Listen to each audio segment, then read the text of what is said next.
Wow, in 1 week, two lives. Two know. lives.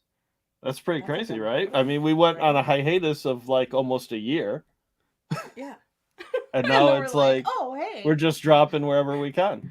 hey, you have to deal with this Thank twice you now. everybody for coming out for this very special live. So you got a couple people coming in as they trickle in. We'll do some highs, but this is going to be a different type of live for us tonight because we have somebody very special. And um, what do you want to do? Do you want to drop the preview first, or do you want to introduce? Um, let's enter. I'm gonna do the introduction, then we'll show the Okay, preview, and then we'll reveal who who we have? is right, who is Alexander Alex Watson. Um, Alexander Boyd Watson was born in Salt Lake City, Utah. Um, he his first two big awards were from Lucasfilm and Disney for a short film entitled Star Wars: Journey of a Fan Film. That was in 2015. He would go to work on such projects as 911, American Horror Story, The Exorcist, Grace and Frankie, The Predator, Creed 2, and many more. He recently acquired distribution for his first feature film, which is what we're here to talk about tonight, Bundy Manor, which he wrote and directed. And it has been released. We've already watched it. I hope some of you guys have too, on streaming platforms. And he has also just announced his next feature film, Demonetize, for 2025. So with Sweet. we're gonna have a lot of questions for him. Yeah, we got But tons without because this is right in our wheelhouse. Like I'm excited about this. So let's go and check out the trailer to Bundy Manor. What's going on at that Bundy place? What do you mean? I mean, something's not right.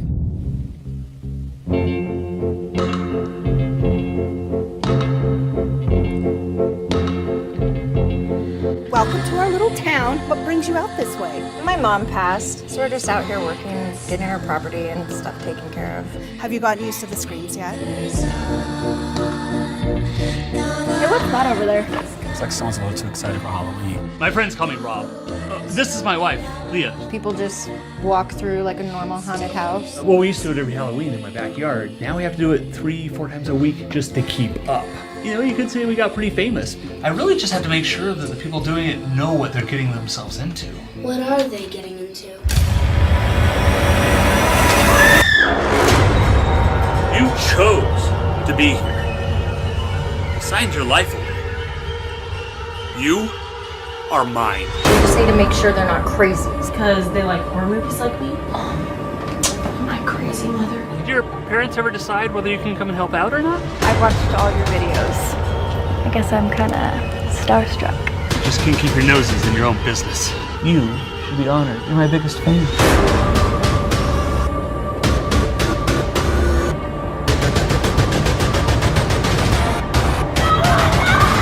This is Bundy Manor.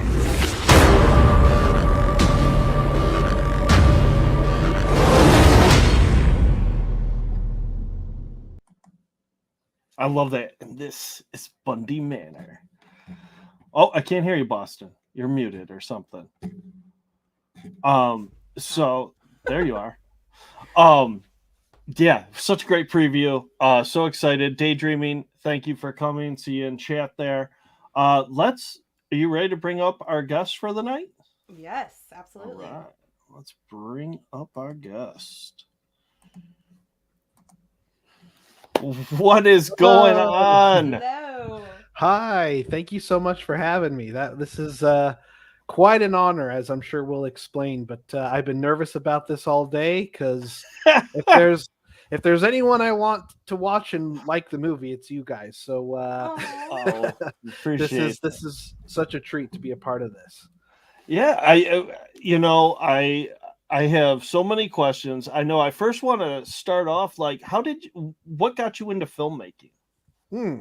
Well, so I come from my mom raised me as a single mom, me and my little brother. And I would watch my brother a lot because my mom would work the night shift at Discover Card.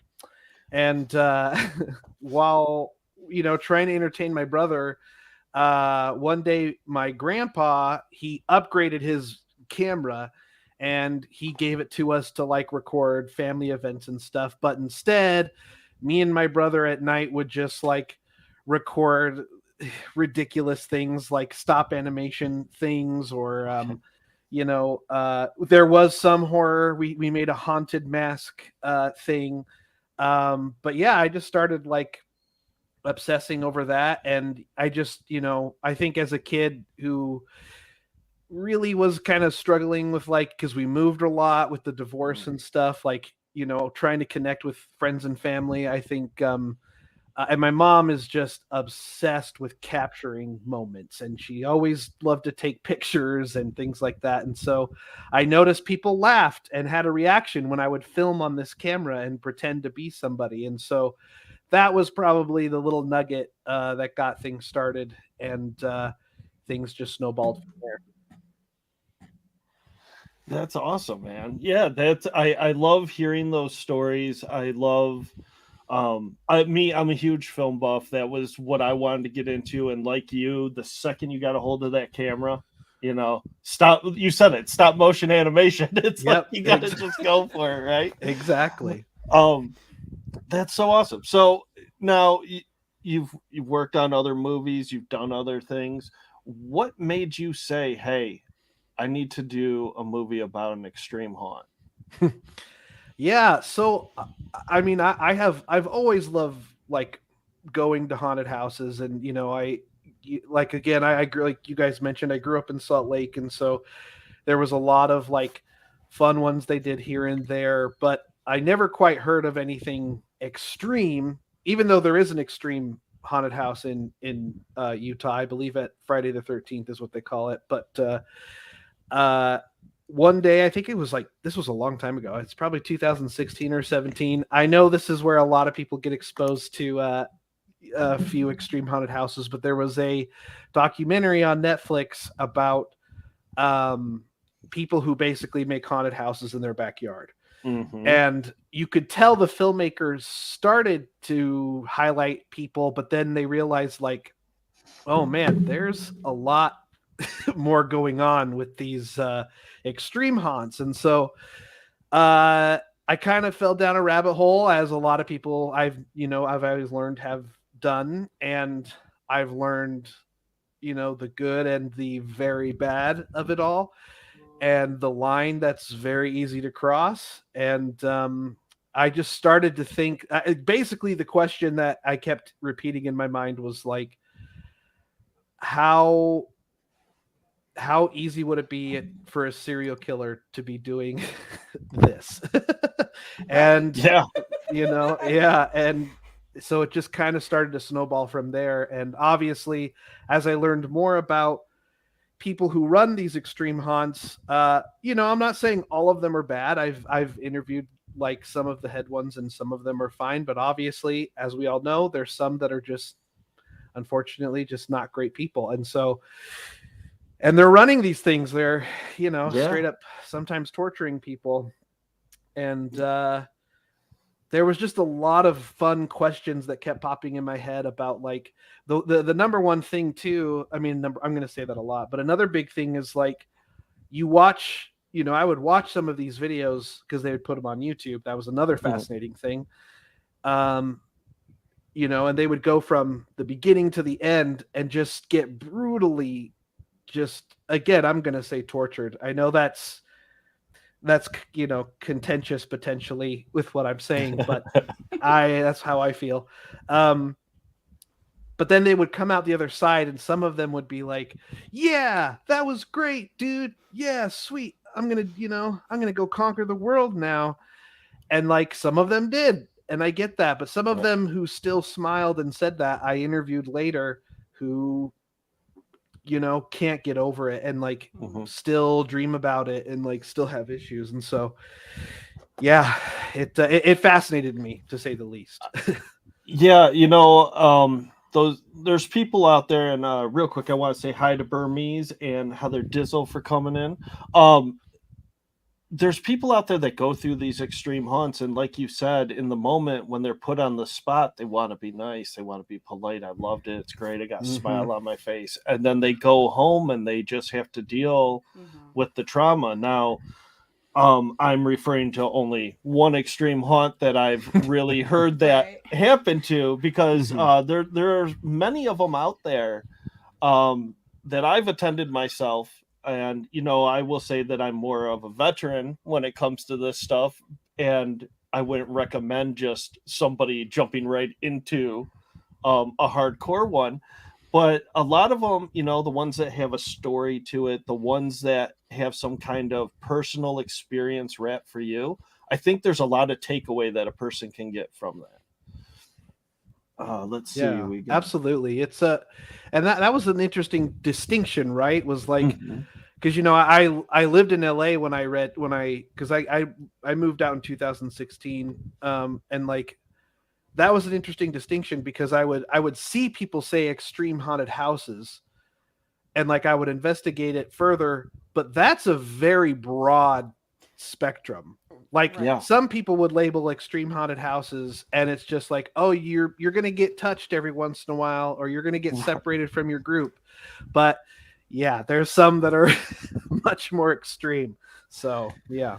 The use of the word extreme, I hear that they're trying to move now to immersive horror experience. Nice. Just because of how broad, like you said, that goes. Because like I took Boston here to a wax museum in Salem, and you would have thought she was going through McCamey Manor.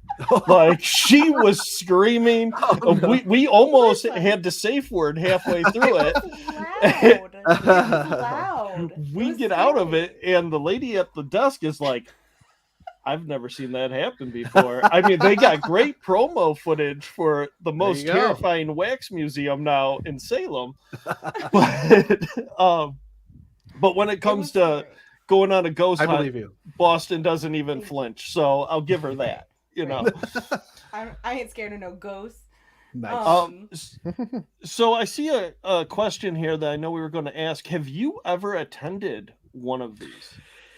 So yeah, so now I can't say that it's been extreme, but I mentioned, there is one from my hometown in Utah, and I did feel like it was necessary to go through one. If I was gonna, tackle the issue, I thought it would be important. And so I went through the one in Friday the 13th. The person there was very nice, safe words and all that. I know all of them practice safe words, but again, I've seen videos where they don't care and they go right past the safe word. So, and it was pretty intense for me, it was all focused on just me, and locked me up in small enclosures. And like, we talked beforehand about what scared me, and they definitely did that. I didn't eat anything or anything that, but I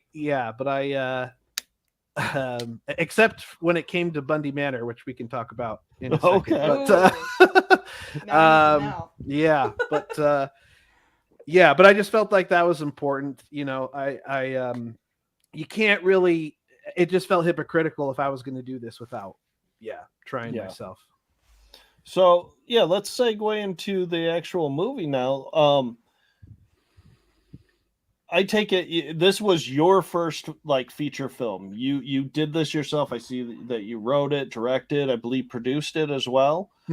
What advice would you give to somebody out there that is trying to do a movie like this? How do you start from the ground up to find the funding and whatnot to get this going? Yeah, absolutely. So, that's always the big question about funding. And I think the biggest thing why this story was really turning the gears is that, I wanted it to take place in a small town. Well, I have a lot of connections in a very small town in Utah, which is where we filmed.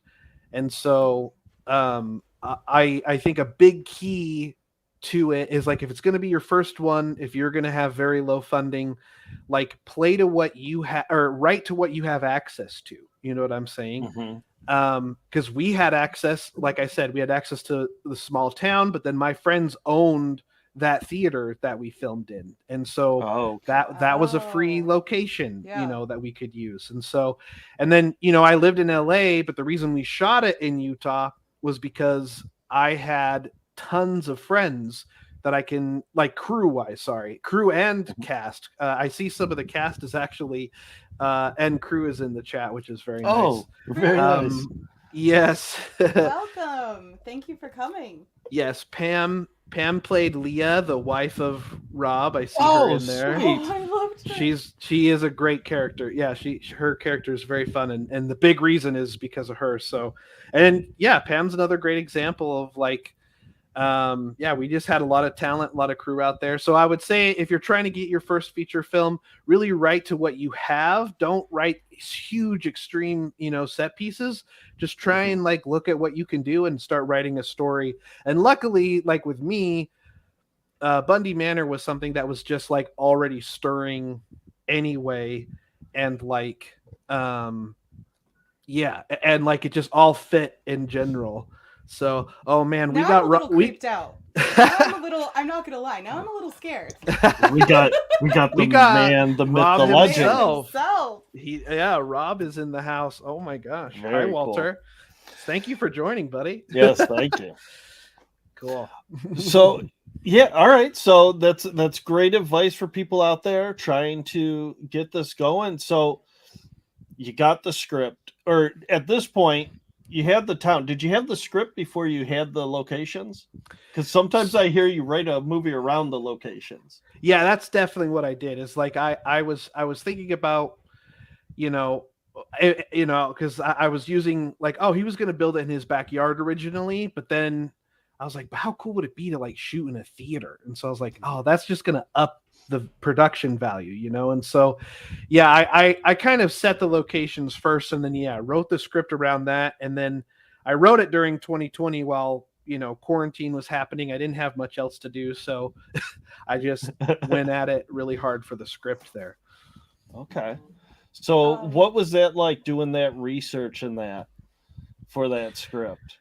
Yeah, I mean, I would just say that, like, it opened up a whole other aspect that I didn't really realize. And Mayana, the character who you see in there, who she talks about being the biggest fan and things like that. The final girl. Yes, the final girl. That line is in there. I'm like, yes, that's exactly who it is. The final girl. Yes, exactly.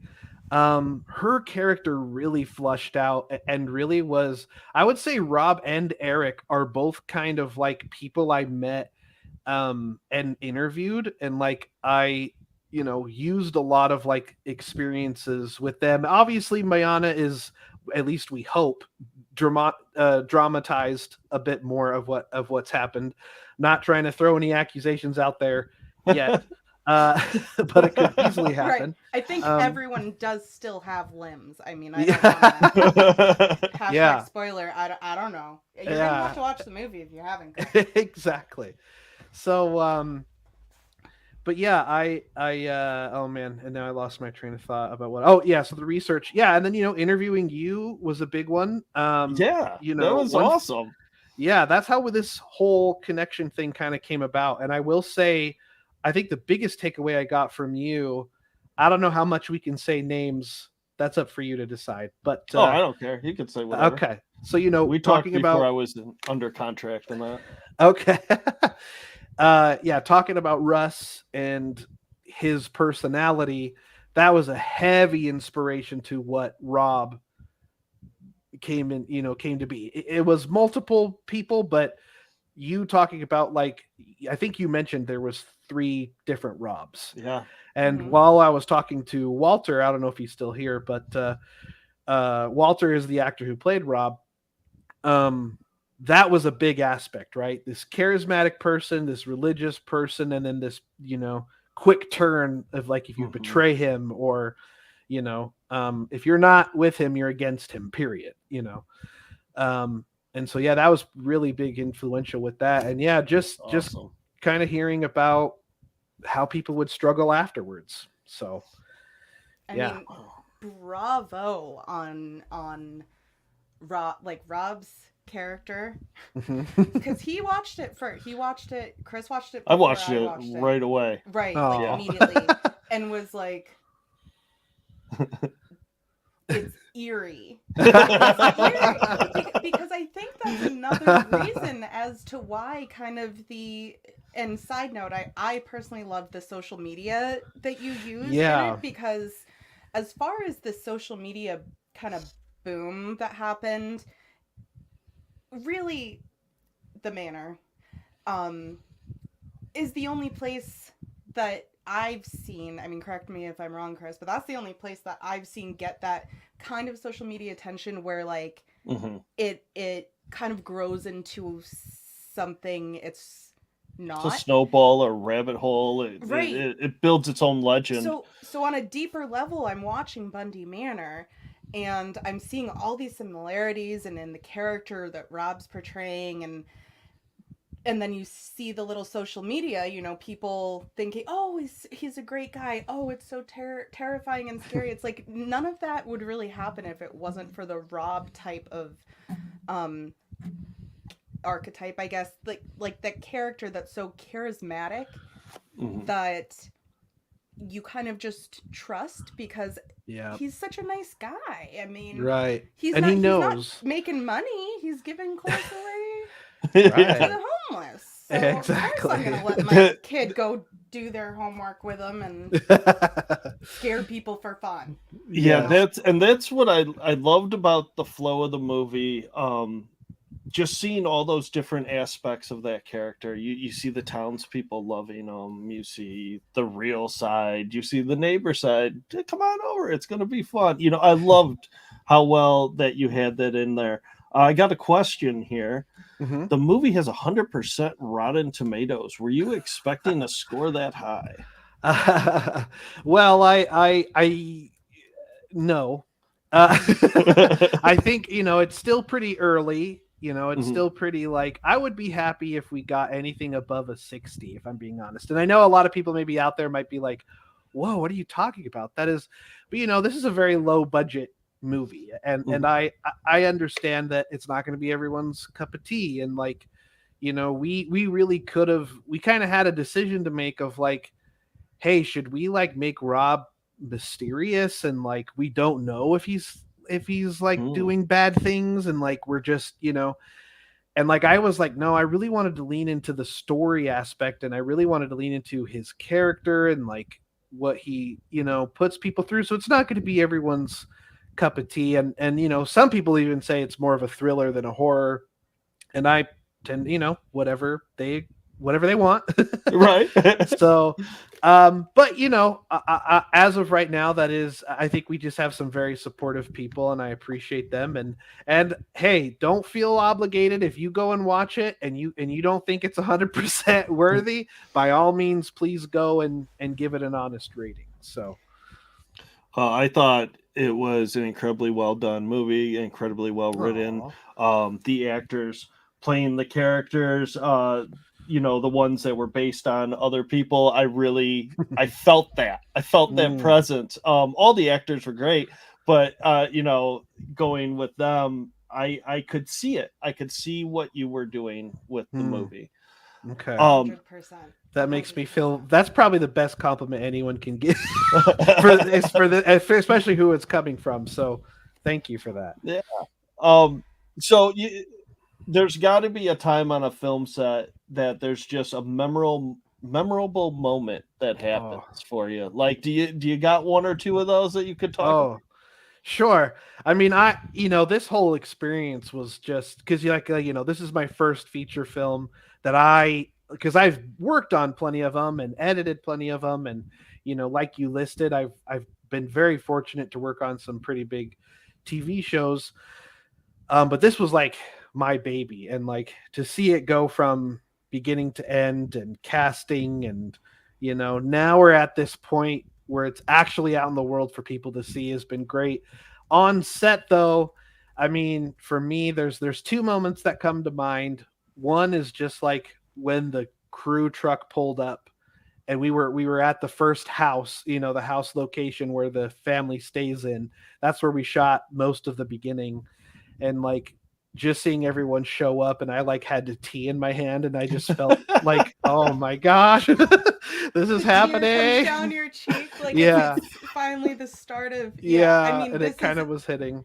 No comparison, but we worked on a project. It was a live project. It wasn't any kind of film, but we planned for this paranormal project in West Virginia, and we had that moment too, Chris and I, where I think we got there and we were just like, wow. Like everyone's here, like we're ready to go, we're all set up. So yes, absolutely. And then a second one that comes to my mind, this is kind of tying back to what I mentioned previously. So we tortured several actors. They were all so good. I'm sorry. Everyone who was like going through the torture, they were all so good. Like huge that's bravo awesome. to them. Made it very, very believable.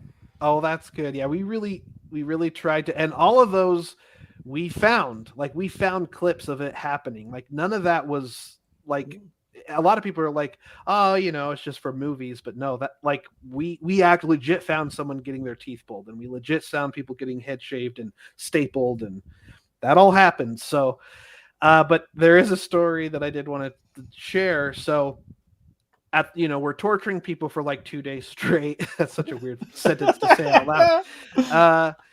And again, I felt hypocritical that me as the director was torturing these people. So I was like, we had one more left, and I was like, all right, we're going to torture me. I'll make a little director cameo and I'll do it. And so it's the scene where, and it's actually kind of fun because my mom didn't even recognize me that I was in it, but it's the scene where there's tape all around my face. I throw up, and then Rob takes it. Yes, that's me. And Rob takes it and throws it back in my mouth. So, but the story with that is that I was like, like it was the last one of the day for the torturing stuff. So I was like, all right, like I want you to like really take me up good. Like, do not hold back. And then there was two people, you can't see him in the shot, but they're like holding my, they have my wrists tied, and they're holding me like this. So I can't like pull off and do this. And so, and then my effects person comes up to me and she's like, all right, so here's, do you want to taste the stuff that's going to be in your mouth? And I was like, sure. So I tasted it, and it tasted really good, actually. But I was dumb. And I was like, but you know what? I want it to be chunkier. And she's like, chunkier. And I was like, let's use baby food. And she's like, you're not going to like baby food in your mouth. And I was like, I know, but it's going to look good. Let's do it. Let's go. Yeah. So she got it. She mixed it in.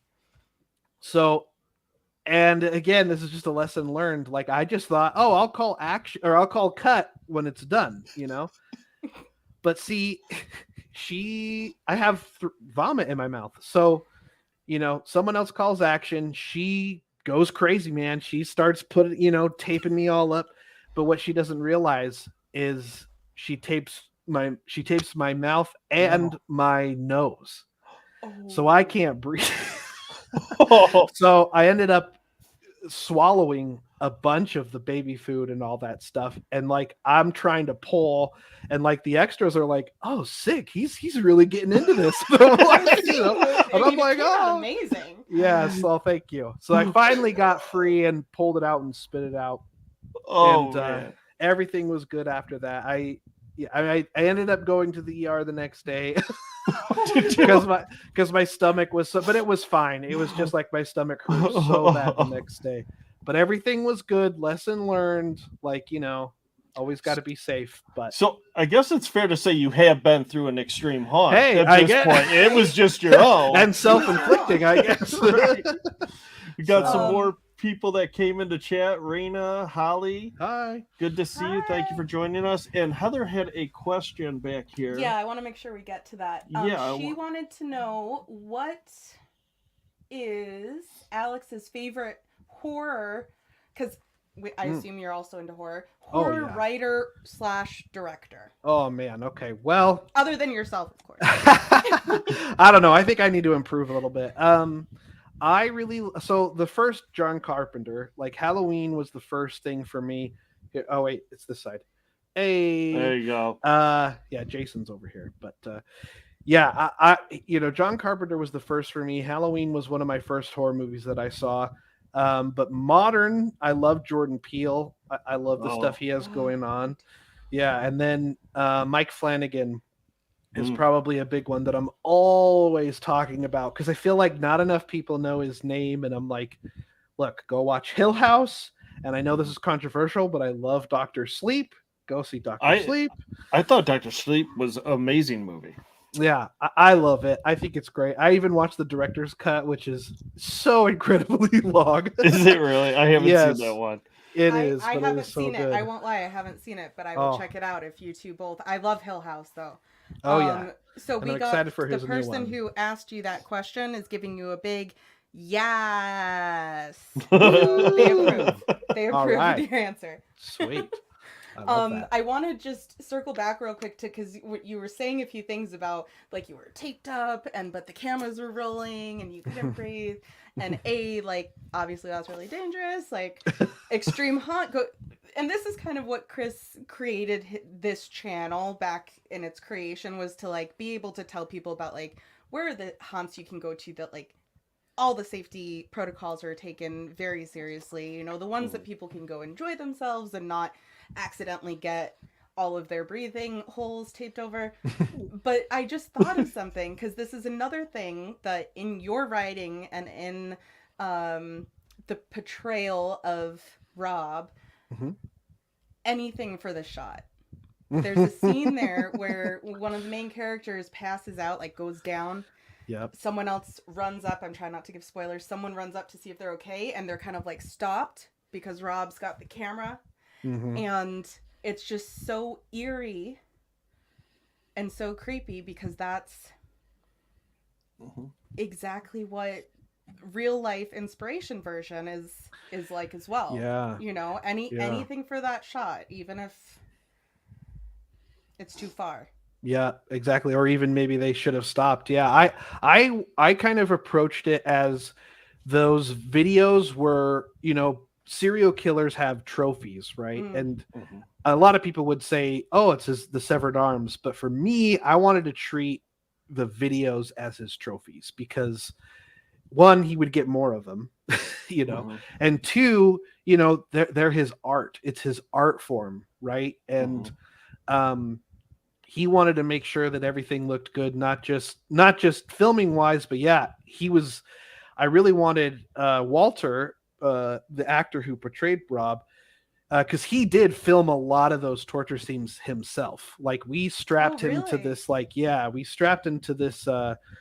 Oh, I love that. Just so that, because we wanted him to like reach out and like touch and like, his hands and stuff. Because I think that is what happens is she passes out and then he like caresses her hand or her cheek and is like, like making sure she's okay or whatever, but then immediately picking it back up. So yeah, I think that was just a big thing for me is like, with serial killers, they're very charismatic. They love their trophies. They love seeing how far they can get without being caught. And they love manipulating people, and not even just like to kill them, but just to see how they can like mess people's lives. And Rob really inserts himself into this family's life. And so, yeah, and that was something. That too. Exactly. Control. The manipulation and control go hand in hand. You did your research, man. Everything you're saying are just like, well, yeah, one big thing is that a lot of people ask why Bundy Manor, and obviously that's what he names his haunt after. But I come from Utah, and I remember growing up hearing stories of Ted Bundy because Ted Bundy did come through Utah. He lived in Utah for a decent amount of time, and so. I have done quite a bit of research on serial killers, him specifically. And in fact, we model a lot of Rob's look from Ted Bundy and, like the different colors and things like that and how he picks his victims. And so I was going to actually ask about some of the other names because I noticed there was some other kind of unique names too for some of the characters, and I wanted to know if they were inspired by other horror movies, perhaps. Yeah. Or am I reaching? No. There's a few for sure. A lot of them are actually. I tend to name people after my friends and family. I like that. But there are definitely some characters that have, references to other horror. I love references. I got to be careful. Sometimes my scripts come off with too much references. So I'm not Kevin Smith as much as I'd love to be. But yeah. It's an ode to like in my opinion, if you name a character and there's a reference in there to a different movie, it's kind of a fun little Easter egg for the viewers, but then it's also like an ode to the big one was Ash. Yeah, the big one was Ash, so the daughter of the kids, and I would imagine my thought process with that is her name is Ashley, but she loves horror so much she was like, I'm gonna name myself Ash. So yeah. I love that. And then I was curious about Johnny too. Johnny's another fun one. It's also that I have a really good friend named Johnny, and it's funny because she always hated her name, but I always liked it, and so I was like, I love that for a girl. Yeah. Thanks, Holly. All right, where are we at next? I feel like honestly, like I could ask you. So we probably need to have a part 2 or 3 or 4 or 5. Because I'm so interested. I love the use of all the montage with all of the social media going on of the people talking about the place and hearing about the place. Was that just something that you did open cast on? How did you get those people like so much footage for that? Yeah, so I mean, social media has always fascinated me. I mean, my next movie is going to be very heavy on social media, and before I got to edit on these big shows, I was editing for some of the biggest influencers out there, and it's just so crazy that we all kind of feel like we're mini influencers in a way. And believe me, I feel, we all kind of have to be, right, in order to get our side hustles going. Right. And so a lot of it, getting those casts together, and also with doing my research, I would just find so many people defending Russ and other haunted houses. And I just thought that was so fascinating because some of it was just kind of blatantly like obvious. Yeah. Yes. But yeah, a lot of them were my friends. Luckily I have, I did a lot of improv growing up. I actually came out here in LA and did a lot of improv. And so I kind of just shot out the bat signal and was like, because none of those were even written except for like some of them at the beginning, just because I wanted something very specific. And there's actually 2 huge influencers in the beginning, which is Haunting Season and Haunted Hostess. Shout out. Y'all should follow them. They're great. Yeah, they actually, while we were doing crowdfunding for Bundy Manor, they really helped get the word out. But then it was also cool to include them. So yeah, but a lot of those are improvised, like especially the ending. I got to shout out to Jordan Todd Brown when he says it just shows how bad it is being a straight male today. That was all improvised from him. Yeah. Like, that was so good. I think it was a straight white male today. Straight white male today. Yeah. You get it the worst, man. Oh, that was so funny. He improvised that, and he was in New York, and that was another thing too, is I tried to text everybody who lived, all over. So yeah, he's from New York. We had someone from Chicago, someone in Kansas and Florida, and I just really tried to. Most of them are real. Locations on them. Oh, that's really cool. Yeah, most of them are real. The only one that isn't real is our Mayana, our main character, obviously, because she right. But shout out to some good improvised. That's great way of doing it, and that's what I was hoping to hear. Yeah. I got a question here from somebody. They said in an era of remakes, if you could remake any film, what would it be? Oh man. I mean, I don't know if I could do a remake. I personally love the rebooted remakes, if that makes sense, where it's like you're not ignoring what's happened before, but you're doing like a continuation, if that makes sense. Mm-hmm. Like the new Candyman is a good example. Mm-hmm. However, I will say I keep kicking around an idea for like a Nightmare on Elm Street series, which I think would be really fun. Again, I have a few more movies to get underneath my belt before that happens, but we need more Freddy, and you can't go wrong with Robert Englund, so that's going to be hard. But my idea, he would still be involved heavily. He would be like a main character pretty much throughout the whole series. So, nice. And some fun twists and turns. Okay. But again, that would be very scary to try and attempt, because look, I'm with you. I'm a very passionate a very passionate lover of horror. And unfortunately, we've had a sequel of Freddy that, respect to anyone who loves it. I did not personally enjoy it. It's just really hard to do because, especially with Freddy, they're just very mounted on, personality. So I got to ask you with that one, what was your take of the new Halloween trilogy? Oh boy. So I'll say that I loved the first one. I think the first one was so well done, such a really cool new concept.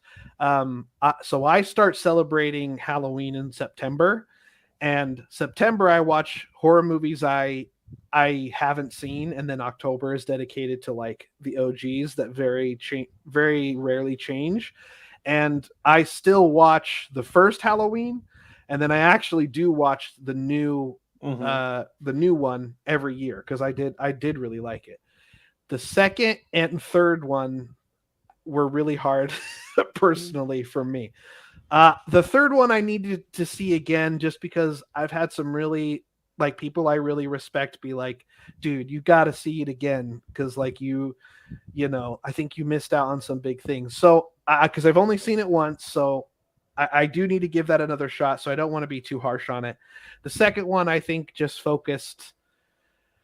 I don't know. The focus was really scattered and I wanted to just really I loved the first story that it was very honed in on Lori and, her struggles. So. Yeah, I'm with you on that. I have a lot of issues with the second two. I can get on board with the second one a little more than I can the third. And somebody broke it down for me talking about how each of them represented a different stage of fear. Oh, interesting. And when they said it to me like that, I was like, wow, okay, that really nailed it. The last one being fear just consumes you and finally takes over. Oh, interesting. And I thought, okay, that's cool. I still would have I think I would have liked that movie if it didn't have the Halloween name on it. Sure, yeah. But, I feel that. Exactly what you told me when it came out. Yeah. And I think, another example of that, like Halloween 3, like I think had such a disservice because it had Halloween attached to it. I love it as its own separate movie. And Elijah Wood actually tweeted not too long ago, because I guess they're potentially selling the rights to Halloween again. Oh. And Elijah Wood was like, you should just turn it into an anthology series and do what they originally wanted, where each Halloween is a new story, which I think would be fascinating. So who knows? But I love Michael. Oh, I don't know how I could do without Michael. So we'll see. But then same thing with Lori, right? Like what could we without Jamie Lee Curtis? Like, I don't know. So what's next on the docket for you? We hear about Demonetized, is it? Or yeah. Is it demon?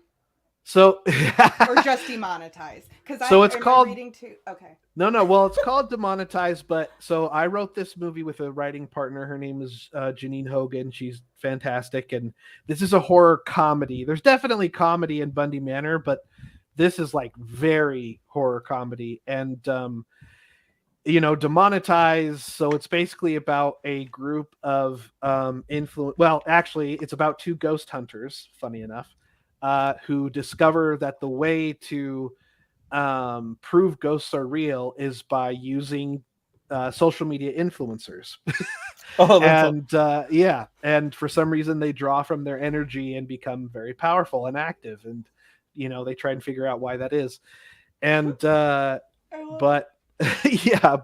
when we were trying to come up with names for this idea, I was just looking up like social media like type things, and I was like, oh my gosh. And I remember turning to my writing partner and be like, I got it. And she's like, what? I got it. Demonetize. And she's like, demonetize? And I was like, it literally has demon in the title. And so and that's like every social influencer's worst fear, right? Yeah, exactly. It really is. Demonetize, like that's a very scary word. So like obviously this new project you're working on, this demonetize, it's gonna be about us. Right? I need to talk to you went guys. From the extreme haunts to the paranormal. I need like kind of following Chris around, maybe. Yeah, we gotta have some talks. Yeah, well, it'll be so fun. I'm really excited. It's very far off, with the strikes and stuff. It really slowed things down. We may kickstart again, but we have a lot of cool like irons in the fire this time. Like Bundy has really opened a lot of doors for us, which has been really cool. But yeah, I might need to interview you guys again to figure out more about ghost hunting and stuff. Yeah. Just want to wave and welcome Mrs. Penrod. Yes, Julie. So yeah, Julie is she plays Lissa in this Loved series. your performance. So yeah, very excited that she's here as well. So good. Oh, and real quick story about her. So we actually had a lead actress drop out 3 days before principal photography. And it was her character. And I was frantic, and I was like, and it was over contract negotiations that were just kind of, I don't know. There was just some miscommunication. And Julie was the first person I called, again, one of my friends from Salt Lake. And I was like, hey, this is a lot to put on you. She also has kids. And I was like, so our character dropped out. Would you be interested? And she drove all the way down. She got sitters for her kids, and her husband was very kind to let us do that. And she memorized the script. She did all that within like 3 days before. So thank you. Thank you, Julie. Yeah, that's no spoilers, but there's a scene where they've had enough, right? And they're like storming up. She's in her PJs. I love that. That was one of my favorite scenes. Yeah. Yeah, she kills it. For anyone who is in chat right now with us, or anyone who watches this later, please check out Bundy Manor. It is, I should have written down all the places you can buy it from. I got it from Amazon Prime. Yeah. And in the description, of this video, we have a link to the Amazon Prime. We have a link to the website and also to the socials so people can find you. And if you don't mind me saying, I wanted to drop an announcement tonight. Absolutely. Is that okay? Love them. We love announcements. I should have asked you this before, but if you can't wait, that's great. Please support and buy it on Vudu or Amazon. Those are the two big ones. But we just got word that Bundy Manor will be releasing on Tubi on October the 13th. So if you want to watch it for free with ads, but still, that is a huge deal for an independent filmmaker. So we're very excited. And we haven't announced it on social media or anything like that. You first guys right are the here. First. Yep, all right. First right here. Love it. That's a huge deal. Well, I will be tuning in on the 13th. Man. Well, I own it. I bought it. But I'm still going to watch it. But that's huge. That's huge. And yes, everybody, please support independent film. Like, the amount of research and creativity, the editing, the casting, the writing, everything about this was so enjoyable, and especially from where we come from, specifically Chris, and you interviewed him. Seeing that portrayed, It's awesome. seeing a real life thing portrayed in a